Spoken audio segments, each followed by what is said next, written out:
Capítulo 9. Se enciende una luz en Suiza.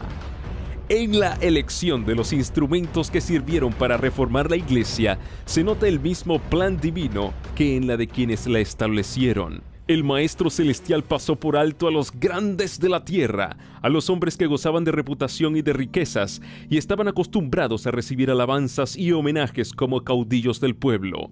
Eran tan orgullosos y tenían tanta confianza en la superioridad de que se jactaban, que no hubieran podido amoldarse a simpatizar con sus semejantes, ni convertirse en colaboradores del humilde Nazareno. Fue a los indoctos y rudos pescadores de Galilea a quienes dirigió él su llamamiento: venid en pos de mí, y os haré pescadores de hombres. Mateo 4:19.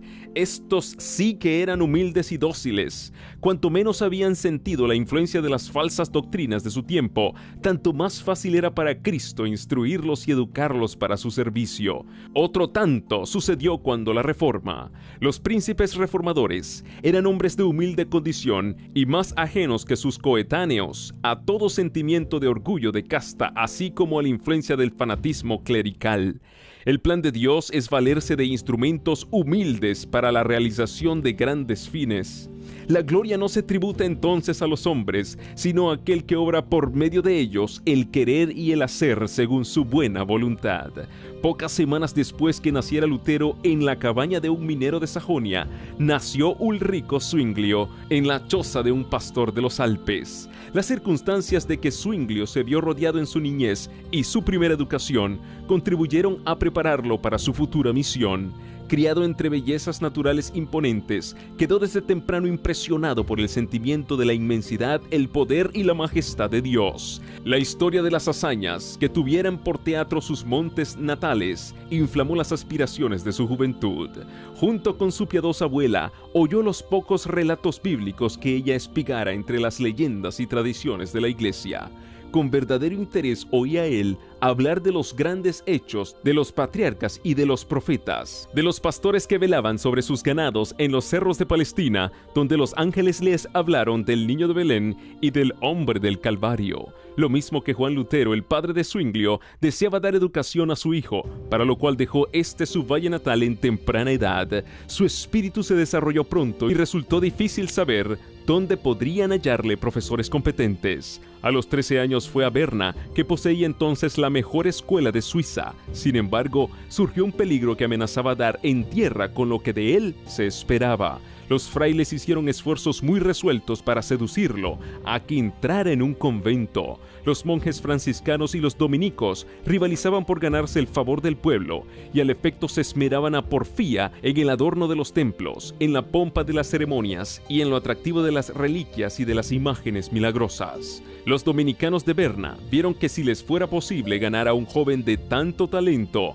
obtendrían ganancias y honra. Su tierna juventud, sus dotes de orador y escritor, y su genio musical y poético serían de más efecto que la pompa y el fausto desplegados en los servicios para atraer al pueblo y aumentar las rentas de su orden. Valiéndose de engaños y lisonjas, intentaron inducir a Zwinglio a que entrara en su convento. Cuando Lutero era estudiante, se encerró voluntariamente en una celda y se habría perdido para el mundo si la providencia de Dios no le hubiera libertado. No se le dejó a Zwinglio correr el mismo riesgo. Supo providencialmente su padre cuáles eran los designios de los frailes, y como no tenía intención de que su hijo siguiera la vida indigna y holgazana de los monjes, vio que su utilidad para el porvenir estaba en inminente peligro y le ordenó que regresara a su casa sin demora. El mandato fue obedecido, pero el joven no podía sentirse contento por mucho tiempo en su valle natal y pronto volvió a sus estudios, yéndose a establecer después de algún tiempo en Basilea.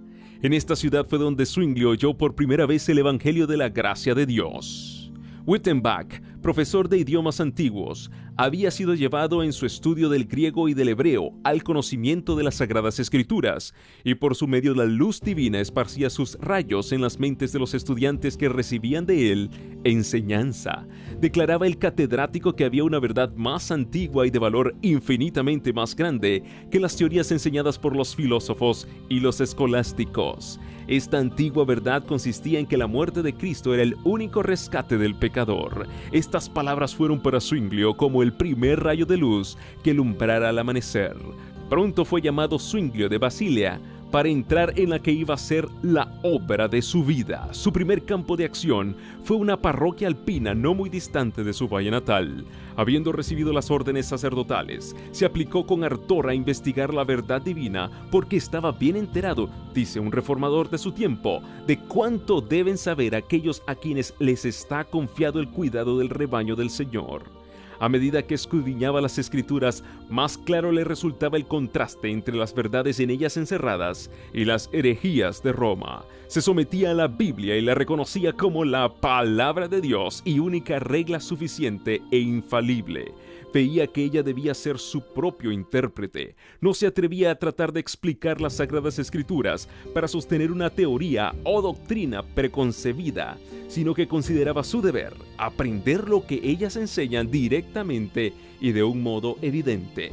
Procuraba valerse de toda ayuda posible para obtener un conocimiento correcto y pleno de sus enseñanzas e invocaba al Espíritu Santo, el cual, declaraba él, quería revelar la verdad a todos los que la investigasen con sinceridad y en oración.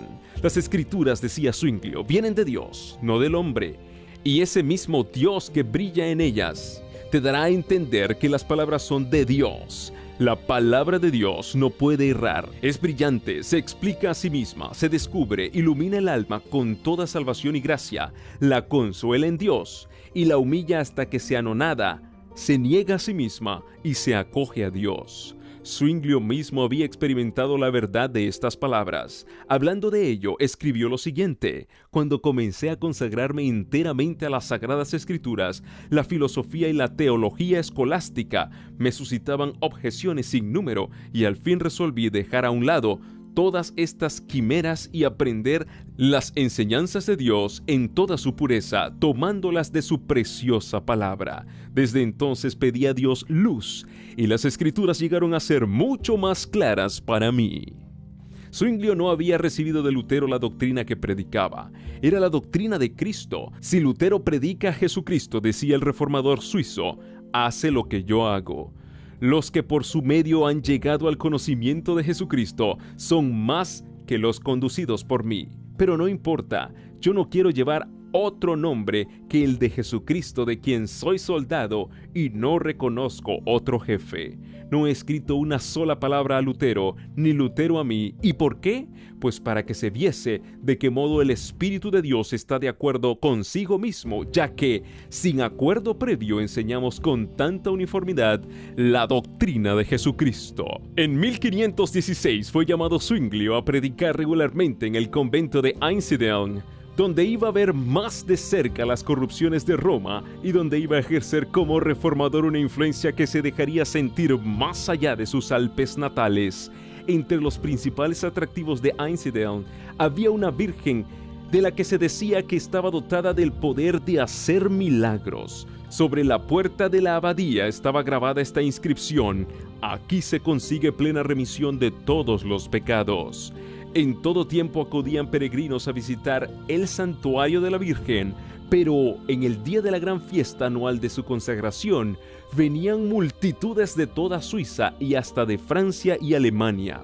Zwinglio, muy afligido al ver estas cosas, aprovechó la oportunidad para proclamar la libertad por medio del Evangelio a aquellas almas esclavas de la superstición. No penséis, decía, que Dios esté en este templo de un modo más especial que en cualquier otro lugar de la creación. Sea la que fuere la comarca que vosotros habitáis, Dios os rodea y os oye. ¿Será acaso con obras muertas, largas peregrinaciones, ofrendas, imágenes, la invocación de la Virgen o de los santos, con lo que alcanzaréis la gracia de Dios? ¿De qué sirve el conjunto de palabras de que formamos nuestras oraciones? ¿Qué eficacia tienen la rica capucha del fraile, la cabeza rapada, hábito largo y bien ajustado y las zapatillas bordadas de oro?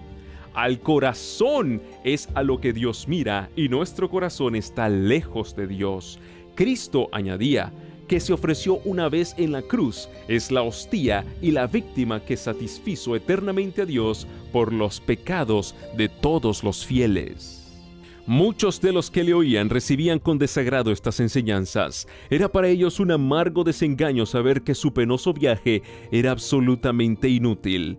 No podían comprender el perdón que se le ofrecía de gracia por medio de Cristo. Estaban conformes con el antiguo camino del cielo que Roma les había marcado. Rehuían la perplejidad de buscar algo mejor. Era más fácil confiar la salvación de sus almas a los sacerdotes y al Papa que buscar la pureza de corazón. Otros, en cambio, recibieron con alegría las nuevas de la redención por Cristo. Las observancias establecidas por Roma no habían infundido paz a su alma y, llenos de fe, aceptaban la sangre del Salvador en propiciación por sus pecados. Estos regresaron a sus hogares para revelar a otros la luz preciosa que habían recibido. Así fue llevada la verdad de aldea en aldea, de pueblo en pueblo, y el número de peregrinos que iba al santuario de la Virgen disminuyó notablemente. Menguaron las ofrendas y en consecuencia la prebenda de Zwinglio menguó también, porque de aquella sacaba su subsistencia, pero sentíase feliz al ver quebrantarse el poder del fanatismo y de la superstición. Las autoridades de la iglesia no ignoraban la obra que Zwinglio estaba realizando, pero en aquel momento no pensaron intervenir. Abrigaban todavía la esperanza de ganarlo para su causa y se esforzaron en conseguirlo por medio de agasajos. Entre tanto, la verdad fue ganando terreno y extendióse en los corazones del pueblo. Los trabajos de Zwinglio en Einsiedeln le prepararon para una esfera de acción más amplia en la cual pronto iba a entrar. Pasados 3 años, fue llamado a desempeñar el cargo de predicador en la Catedral de Zúrich. Era esta ciudad en aquel entonces la más importante de la Confederación Suiza, y la influencia que el predicador pudiera ejercer en ella debía tener un radio más extenso. Pero los eclesiásticos que le habían llamado a Zúrich, deseosos de evitar sus innovaciones, procedieron a darle instrucciones acerca de sus deberes. «Pondréis todo vuestro cuidado», le dijeron, «en recaudar las rentas del cabildo, sin descuidar siquiera las de menor cuantía. Exhortaréis a los fieles, ya desde el púlpito, ya en el confesionario, a que paguen los censos y los diezmos, y a que muestren con sus ofrendas cuánto aman a la iglesia. Procuraréis multiplicar las rentas procedentes de los enfermos, de las misas y en general de todo acto eclesiástico.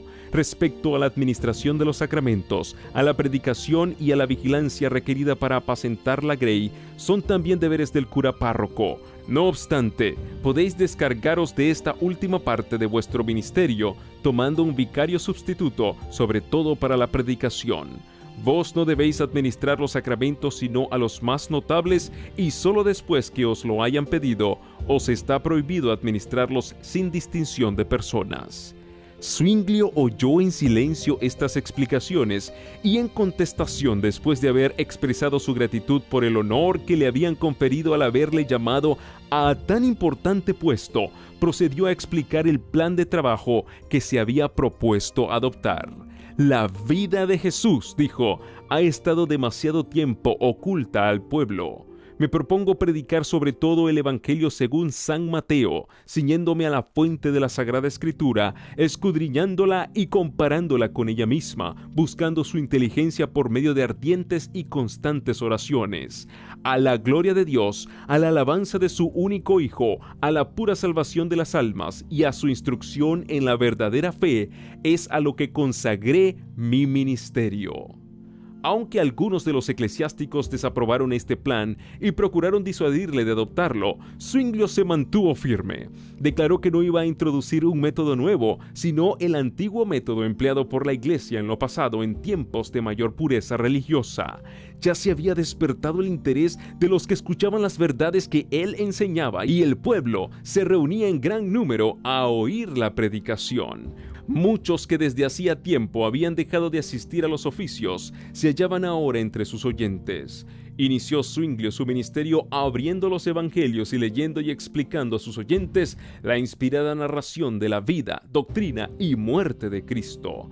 En Zúrich, como en Einsiedeln, presentó la palabra de Dios como la única autoridad infalible y expuso la muerte de Cristo como el solo sacrificio completo. «Es a Jesucristo», dijo, «a quien deseo conducirlos, a Jesucristo, verdadero manantial de salud». En torno del predicador se reunían multitudes de personas de todas las clases sociales, desde los estadistas y los estudiantes hasta los artesanos y los campesinos. Escuchaban sus palabras con el más profundo interés. Él no proclamaba tan solo el ofrecimiento de una salvación gratuita, sino que denunciaba sin temor los males y las corrupciones de la época. Muchos regresaban de la catedral dando alabanzas a Dios. Decían, es un predicador de verdad. Él será nuestro Moisés para sacarnos de las tinieblas de Egipto. Pero por más que al principio fuera su obra acogida con entusiasmo, vino al fin la oposición. Los frailes se propusieron estorbar su obra y condenar sus enseñanzas. Muchos le atacaron con burlas y sátiras. Otros le lanzaron insolencias y amenazas. Empero Zwinglio todo lo soportaba con paciencia, diciendo: si queremos convertir a Jesucristo a los malos, es menester cerrar los ojos a muchas cosas. Por aquel tiempo un nuevo agente vino a dar impulso a la obra de la Reforma. Un amigo de esta mandó a Zúrich a un tal Luisiano que llevaba consigo varios de los escritos de Lutero. Este amigo, residente en Basilea, había pensado que la venta de estos libros sería un poderoso auxiliar para la difusión de la luz. Averiguad, dijo a Zwinglio en una carta, si Luciano posee bastante prudencia y habilidad. Si así es, mandadle de villa en villa, de lugar en lugar y aún de casa en casa entre los suizos, con los escritos de Lutero y en particular con la exposición de la oración dominical escrita para los seglares. Cuanto más conocidos sean, tanto más compradores hallarán. De este modo se esparcieron los rayos de luz. Cuando Dios se dispone a quebrantar las cadenas de la ignorancia y de la superstición, es cuando Satanás trabaja con mayor esfuerzo para sujetar a los hombres en las tinieblas y para apretar aún más las ataduras que los tienen sujetos. A medida que se levantaban en diferentes partes del país hombres que presentaban al pueblo el perdón y la justificación por medio de la sangre de Cristo, Roma procedía con nueva energía a abrir su comercio por toda la cristiandad, ofreciendo el perdón a cambio de dinero. Cada pecado tenía su precio y se otorgaba a los hombres licencia para cometer crímenes, con tal que abundase el dinero en la tesorería de la iglesia, de modo que seguían adelante dos movimientos, uno que ofrecía el perdón de los pecados por dinero y el otro que lo ofrecía por medio de Cristo. Roma, que daba licencia para pecar, haciendo de esto un recurso para acrecentar sus rentas, y los reformadores, que condenaban el pecado y señalaban a Cristo como propiciación y redentor. En Alemania la venta de indulgencias había sido encomendada a los dominicos y era dirigida por el infame Tetzel. En Suiza el tráfico fue puesto en manos de los franciscanos bajo la dirección de un fraile italiano llamado Samson. Había prestado ya buenos servicios a la iglesia y reunido en Suiza y Alemania grandes cantidades para el tesoro del Papa. Cruzaba entonces en Suiza, atrayendo a grandes multitudes, despojando a los pobres campesinos de sus escasas ganancias y obteniendo ricas ofrendas entre los ricos. Pero la influencia de la Reforma hacía disminuir el tráfico de las indulgencias, aunque sin detenerlo del todo. Todavía estaba Zwinglio en Einsiedeln cuando Samson se presentó con su mercadería en una población vecina. Enterándose de su misión, el reformador trató inmediatamente de oponérsele. No se encontraron frente a frente, pero fue tan completo el éxito de Zwinglio al exponer las pretensiones del fraile que éste se vio obligado a dejar aquel lugar y tomar otro rumbo. En Zúrich predicó Zwinglio con ardor contra estos monjes traficantes en perdón, y cuando Samson se acercó a dicha ciudad, le salió al encuentro un mensajero enviado por el consejo para ordenarle que no entrara. No obstante, logró al fin introducirse por estratagema, pero poco a poco le despidieron sin que hubiese vendido ni un solo perdón y no tardó en abandonar Suiza. Un fuerte impulso recibió la Reforma con la aparición de la peste o gran mortandad que azotó a Suiza en el año 1519. Al verse los hombres cara a cara con la muerte, se convencían de cuán vanos e inútiles eran los perdones que habían comprado poco antes y ansiaban tener un fundamento más seguro sobre el cual basar su fe. Zwinglio se contagió en Zúrich y se agravó de tal modo que se perdió toda esperanza de salvarle y circuló por muchos lugares el rumor de que había muerto. En aquella hora de prueba, su valor y su esperanza no vacilaron. Miraba con los ojos de la fe hacia la cruz del Calvario y confió en la propiciación absoluta allí alcanzada para perdón de los pecados. Cuando volvió a la vida después de haberse visto a las puertas del sepulcro, se puso a predicar el evangelio con más fervor que nunca antes, y sus palabras iban revestidas de nuevo poder. El pueblo dio la bienvenida con regocijo a su amado pastor que volvía de los umbrales de la muerte. Ellos mismos habían tenido que atender a enfermos y moribundos y reconocían mejor que antes el valor del evangelio. Zwingli había alcanzado ya un conocimiento más claro de las verdades de y experimentaba mejor en sí mismo su poder regenerador. La caída del hombre y el plan de redención eran los temas en los cuales se espaciaba. En Adán, decía él, todos somos muertos, hundidos en corrupción y en condenación. Pero Jesucristo nos ha dado una redención que no tiene fin. Su muerte aplaca continuamente la justicia divina en favor de todos aquellos que se acogen a aquel sacrificio con fe firme e inconmovible. Y explicaba que el hombre no podía disfrutar de la gracia de Cristo si seguía en el pecado. Donde se cree en Dios, allí está Dios, y donde está Dios, existe un celo que induce a obrar bien. Creció tanto el interés en las predicaciones de Zwingli que la catedral se llenaba materialmente con las multitudes de oyentes que acudían para oírle. Poco a poco, a medida que podían soportarla, el predicador les exponía la verdad. Cuidaba de no introducir desde el principio puntos que los alarmasen y creasen en ellos prejuicios. Su obra era ganar sus corazones a las enseñanzas de Cristo, enternecerlos con su amor y hacerles tener siempre presente su ejemplo, y a medida que recibieran los principios del Evangelio, abandonarían inevitablemente sus creencias y prácticas supersticiosas. Paso a paso avanzaba la reforma en Zúrich. Alarmados, los enemigos se levantaron en activa oposición. Un año antes, el fraile de Wittenberg había lanzado su no al Papa y al emperador en Worms, y ahora todo parecía indicar que también en Zúrich iba a haber oposición a las exigencias del Papa. Fueron dirigidos repetidos ataques contra Zwingli. En los cantones que reconocían al Papa, de vez en cuando algunos discípulos del Evangelio eran entregados a la hoguera. Pero esto no bastaba. El que enseñaba la herejía debía ser amordazado. Por lo tanto, el obispo de Constanza envió 3 diputados al Consejo de Zúrich para acusar a Zwingli de enseñar al pueblo a violar las leyes de la Iglesia, con lo que trastornaba la paz y el buen orden de la sociedad. Insistía él en que si se menospreciaba la suprema autoridad de la Iglesia, vendría como consecuencia una anarquía general.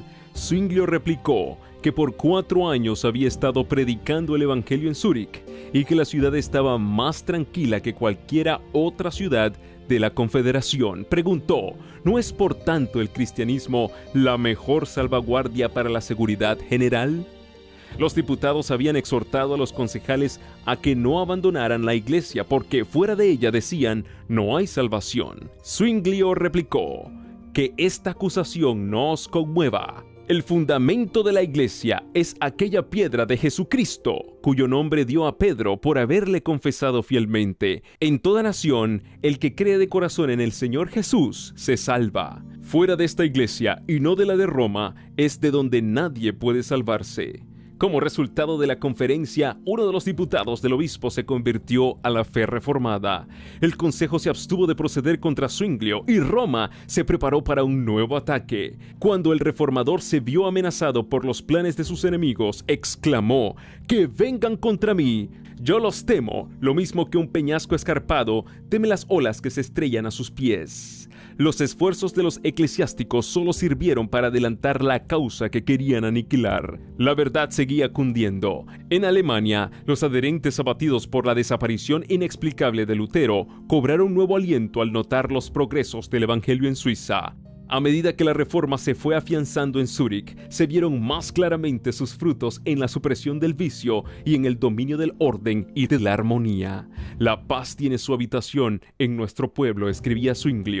No hay disputas, ni hipocresías, ni envidias, ni escándalos. ¿De dónde puede venir tal unión sino del Señor y de la doctrina que enseñamos, la cual nos colma de los frutos de la piedad y de la paz?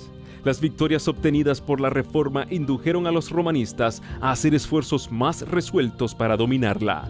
Viendo cuán poco habían logrado con la persecución para suprimir la obra de Lutero en Alemania, decidieron atacar la Reforma con sus mismas armas. Sostendrían una discusión con Zwinglio y, encargándose de los asuntos, se asegurarían el triunfo al elegir no solo el lugar en que se llevaría a efecto el acto, sino también los jueces que decidirían de parte de quién estaba la verdad. Si lograban por una vez tener a Zwinglio en su poder, tendrían mucho cuidado de que no se les escapase. Una vez acallado el jefe, todo el movimiento sería pronto aplastado. Este plan, por supuesto, se mantuvo en la mayor reserva.